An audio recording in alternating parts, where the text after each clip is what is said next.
Ce soir, des voix s'élèvent de la place Touahourinhi. C'est la troupe de Tamarite Veitoa qui ouvre les festivités avec cette deuxième soirée au festival de Taptapuatea. Révanouie seulement âgée de 12 ans, est la fille du chef de la troupe. Ce soir, elle jouera un rôle prépondérant sur scène. La troupe va monter sur scène. Qu'est-ce que vous avez préparé pour ce soir? Des chants, le himene ru'o et le taraba. Quel est ton rôle ce soir? De péré-péré. C'est quoi le péré-péré? Ce soir, au travers de leur chant, Tamarite Veitoa nous invite à revenir à nos racines et à nous imprégner de notre propre identité, de notre propre culture. Nous avons particulièrement travaillé sur le thème « Qui es-tu réellement, peuple polynésien ?»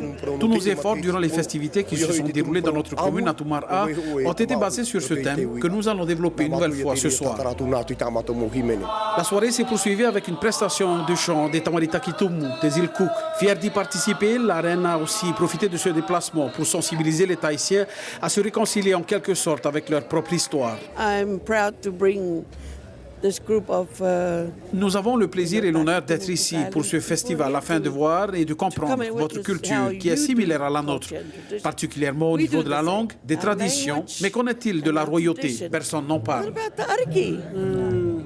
He never mentioned that. La Nouvelle-Calédonie, elle, a choisi de présenter un spectacle qui raconte la migration des peuples polynésiens dans le Pacifique.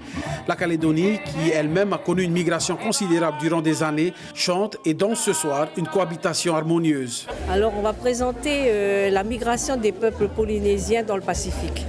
À savoir que la Nouvelle-Calédonie a eu beaucoup de gens qui sont arrivés dans notre pays et ça fait très très longtemps. Pour terminer, on fait en sorte que les Mélanésiens vont accueillir les Polynésiens et comme dans notre pays on est en plein mouvement, on veut montrer qu'on peut vivre ensemble par un destin commun. Si le festival Itaputapuatea rencontre un franc succès cette année encore, les organisateurs, eux, se projettent déjà sur le prochain qui aura lieu à Rapa Nui dans 2 ans.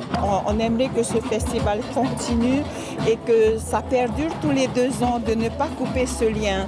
Donc s'ils sont là, c'est par rapport à tout ce que nos ancêtres ont fait et donc ce Natira doit continuer.